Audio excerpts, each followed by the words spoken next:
ಎಲ್ರಿಗೂ ನಮಸ್ಕಾರಗಳು. ಇವತ್ತು ನಾನು ಕಡಲೆಕಾಳಿನ ಕಿಚಡಿನ ಮಾಡ್ತಾಯಿದ್ದೀನಿ. ತುಂಬಾ ಚೆನ್ನಾಗಿರುತ್ತೆ. ಬೆಳಿಗ್ಗೆ ತಿಂಡಿಗೆ ಇದನ್ನು ಮಾಡ್ಕೋಬೋದು. ಇದನ್ನು ಮಾಡೋದಕ್ಕೆ ಮೊದಲು ಕಿಚಡಿ ಪುಡಿನ ಮಾಡ್ಕೋಬೇಕು. ಒಂದು ಸಲ ಮಾಡಿಟ್ಕೊಂಡ್ರೆ ಪುಡಿನ ಯಾವಾಗ ಬೇಕಾದರೂ ಕಿಚಡಿನ ಮಾಡ್ಕೋಬೋದು. ಇದನ್ನು ಮಾಡೋದಕ್ಕೆ ನಾನು 1 ಕಪ್ಪಿನಿಂದ ಅಳತೆನ ಮಾಡ್ಕೋತಾ ಇದ್ದೀನಿ. ಈ ಕಪ್ಪಿನಿಂದ 1 ಕಪ್ಪು ಧನಿಯಾ ತೊಗೊಂಡಿದ್ದೀನಿ. ಇದನ್ನು ಒಂದು ಬಾಣಲೆಗೆ ಹಾಕ್ತಾ ಇದ್ದೀನಿ. ಇದನ್ನು ಕಲರ್ ಚೇಂಜ್ ಆಗೋವರೆಗೂ ಹುರ್ಕೋತೀನಿ. ನಂತರ ಅದೇ ಕಪ್ಪಲ್ಲಿ 1/4 ಭಾಗದಷ್ಟು ಜೀರಿಗೆನ ತೊಗೊಂಡಿದ್ದೀನಿ.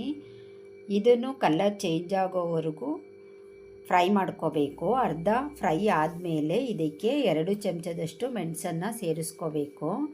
ಇದನ್ನು ಫ್ರೈ ಮಾಡ್ಕೊಂಡಾದಮೇಲೆ 1 ಚಮಚದಷ್ಟು ಮೆಂತ್ಯನ ಹಾಕ್ಕೊಂಡು ಇದನ್ನು ಕೆಂಪಗಾಗೋವರೆಗೂ ಫ್ರೈ ಮಾಡ್ಕೋಬೇಕು. ಇದ್ರ ಜೊತೆನೇ 1 ಚಮಚ ಸಾಸಿವೆನ ಹಾಕ್ಕೊಂಡು ಚಟಪಟ ಅನ್ನೋವರೆಗೂ ಹುರ್ಕೊಂಡಿದ್ದೀನಿ. ಇದಾದಮೇಲೆ 20 ಗುಂಟೂರು ಮೆಣಸಿನ್ಕಾಯಿ, 5 ಬ್ಯಾಡಗಿ ಮೆಣಸಿನ್ಕಾಯಿನ ಫ್ರೈ ಮಾಡ್ಕೊಳ್ತಾ ಇದ್ದೀನಿ.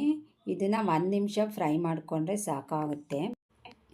ಇದನ್ನೆಲ್ಲ ಫ್ರೈ ಮಾಡಿ ಇಟ್ಕೊಂಡಾದಮೇಲೆ ಇದಕ್ಕೆ 1 ಚಮಚದಷ್ಟು ಅರಿಶಿಣ ಪುಡಿನ ಸೇರಿಸ್ಕೋಬೇಕು.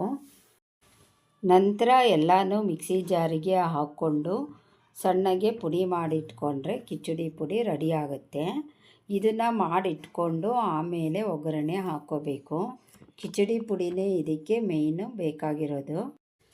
ಈ ಪುಡಿಯಿಂದ ಹೆಸರುಬೇಳೆ ಹಾಕಿ ಕಿಚಡಿನ ಮಾಡ್ಕೋಬೋದು, ಹಸಿ ಅವರೆಕಾಳು ಹಾಕಿ ಕಿಚಡಿನ ಮಾಡ್ಕೋಬೋದು, ಮತ್ತು ಕಡಲೆಕಾಳನ್ನು ಹಾಕಿ ಕಿಚಡಿನ ಮಾಡ್ಕೋಬೋದು. ಕಡಲೆಕಾಳನ್ನು ನೆನೆ ಹಾಕ್ಕೊಂಡು ಮಾಡ್ಕೋಬೇಕು. ಹೆಸರು ಬೇಳೆನ ನೆನೆಸಿಟ್ಕೊಂಡು ಅದನ್ನು ಮಾಡ್ಕೋಬೇಕು. ಹಸಿ ಅವರೆಕಾಳೇನು ಡೈರೆಕ್ಟಾಗೆ ಮಾಡ್ಕೋಬೋದು. ಈಗ ಕಿಚಡಿ ಪುಡಿ ರೆಡಿಯಾಗಿದೆ. ಇದರಿಂದ ನಾನು ಕಡಲೆಕಾಳು ಹಾಕಿ ಮಾಡ್ತಾಯಿದ್ದೀನಿ. ಒಂದು ಪಾತ್ರೆಗೆ ಒಂದು 50 ಗ್ರಾಮ್ನಷ್ಟು ಎಣ್ಣೆನ ಹಾಕ್ಕೊಂಡಿದ್ದೀನಿ. ಅದು ಚೆನ್ನಾಗೇ ಬಿಸಿ ಆದಮೇಲೆ 1 ಚಮಚದಷ್ಟು ಸಾಸಿವೆನ ಹಾಕ್ಕೋಬೇಕು. ಅದು ಚಟಾಪಟ ಅಂತ ಸಿಡಿದ್ಮೇಲೆ ನಾನು ಇಲ್ಲಿ 2 ದಪ್ಪನಾದ ಬೆಳ್ಳುಳ್ಳಿನ ಜಜ್ಜಿ ಇಟ್ಕೊಂಡಿರೋದನ್ನು ಹಾಕ್ಕೊಂಡು ಫ್ರೈ ಮಾಡ್ಕೋತಾ ಇದ್ದೀನಿ. ಈಗ ಅದಕ್ಕೆ ಸ್ವಲ್ಪ ಕರಿಬೇವಿನ ಸೊಪ್ಪನ್ನು ಸೇರಿಸ್ಕೊಂಡು ಇದನ್ನು ಫ್ರೈ ಮಾಡ್ಕೋಬೇಕು. ಬೆಳ್ಳುಳ್ಳಿ ಕಂದು ಬಣ್ಣ ಬರೋವರೆಗೂ ಅದನ್ನು ಫ್ರೈ ಮಾಡ್ಕೋಬೇಕು.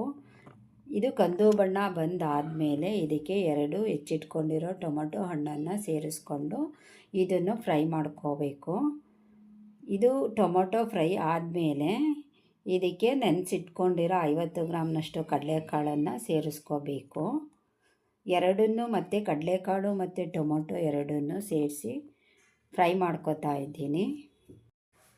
ಟೊಮೊಟೊ ಹಣ್ಣು ಮೆತ್ತಗಾದಮೇಲೆ ಕಿಚಡಿ ಪೌಡ್ರನ್ನ ಹಾಕ್ಕೋಬೇಕು.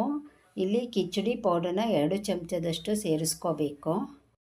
ನಾನಿಲ್ಲಿ 2 ಚಮಚದಲ್ಲಿ ಆಗೋವಷ್ಟು ಪೌಡ್ರನ್ನು 1 ಚಮಚದಲ್ಲೇ ತೊಗೊಂಡಿದ್ದೀನಿ. ಜಾಸ್ತಿ ಹಾಕ್ಕೊಳ್ತಾ ಇದ್ದೀನಿ. ಇಲ್ಲಿ ಸರಿಯಾದ ಅಳತೆ ಅಂದರೆ 20 ಗ್ರಾಮ್ನಷ್ಟು ಪುಡಿನ ಹಾಕ್ಕೋಬೇಕು. ಇದನ್ನು 1 ನಿಮಿಷ ಫ್ರೈ ಮಾಡಿಕೊಂಡ್ರೆ ಸಾಕು. ಇದಾದಮೇಲೆ ಚೆನ್ನಾಗಿ ಕುದಿಸ್ಕೊಂಡಿರೋ ನೀರನ್ನು ಹಾಕ್ಕೋಬೇಕು. 1/4 kg ಅಕ್ಕಿಗೆ ಅರ್ಧ ಲೀಟ್ರ್ನಷ್ಟು ನೀರನ್ನು ಸೇರಿಸ್ಕೊಳ್ತಾ ಇದ್ದೀನಿ. ಚೆನ್ನಾಗಿ ಕುದಿಸ್ಕೊಂಡಿರೋ ನೀರನ್ನು ಇಲ್ಲಿ ಸೇರಿಸ್ಕೋಬೇಕು. ಸ್ವಲ್ಪ ಕೊತ್ತಂಬರಿ ಸೊಪ್ಪನ್ನು ಇಲ್ಲಿ ಹಾಕ್ಕೊಂಡಿದ್ದೀನಿ. ಇದನ್ನು ಒಂದು ಸಲ ಮಿಕ್ಸ್ ಮಾಡ್ಕೊಂಡಾದಮೇಲೆ ಇದಕ್ಕೆ ಎಷ್ಟು ಬೇಕೋ ಅಷ್ಟನ್ನು ಉಪ್ಪನ್ನು ಸೇರಿಸ್ಕೋಬೇಕು. ಉಪ್ಪನ್ನು ಸೇರಿಸ್ಕೊಂಡಾದಮೇಲೆ ಇದನ್ನು ಒಂದು ಸಲ ಮಿಕ್ಸ್ ಮಾಡ್ಕೋಬೇಕು. ನೆನೆಸಿಟ್ಕೊಂಡಿರೋ ಅಕ್ಕಿನ ಕುದಿ ಬಂದಮೇಲೆ ನೀರು ಕುದಿ ಬಂದಮೇಲೆ ಹಾಕ್ಕೋಬೇಕು. ನೀರು ಕುದಿ ಬಂದಿದೆ. ಈಗ ನಾನು ನೆನೆಸಿಟ್ಕೊಂಡಿರೋ ಅಕ್ಕಿನ ಸೇರಿಸ್ಕೊಂಡು ಒಂದು ಸಲ ಚೆನ್ನಾಗಿ ಮಿಕ್ಸ್ ಮಾಡ್ಕೊಂಡಾದಮೇಲೆ ತಟ್ಟೆ ಮುಚ್ಚಿ ಇದನ್ನು ಬೇಯಿಸ್ಕೋಬೇಕು.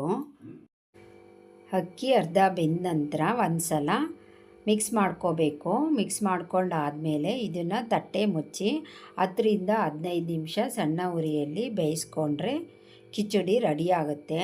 ಇದನ್ನು ಕುಕ್ಕರಲ್ಲೂ ಮಾಡ್ಕೋಬೋದು. 1 ವಿಷಲ್ ಮಾತ್ರ ಕೂಗಿಸ್ಕೋಬೇಕು. ಕಿಚಡಿಯನ್ನು ಉದ್ರಾಗಿ ಬಂದರೆ ತುಂಬಾ ಚೆನ್ನಾಗಿರುತ್ತೆ. ಉದ್ರಾಗಿ ಮಾಡ್ಕೋಬೇಕು. ಇದನ್ನು ತುಂಬ ರುಚಿಯಾಗಿರುತ್ತೆ. ಇದು ತುಂಬಾ ಚೆನ್ನಾಗಿರುತ್ತೆ. ಬೆಳ್ಳುಳ್ಳಿ ಹಾಕಿ ಮಾಡೋದ್ರಿಂದ ಇದು ಚೆನ್ನಾಗಿರುತ್ತೆ. ಈಗ ಕಿಚಡಿ ರೆಡಿಯಾಗಿದೆ. ಧನ್ಯವಾದಗಳು.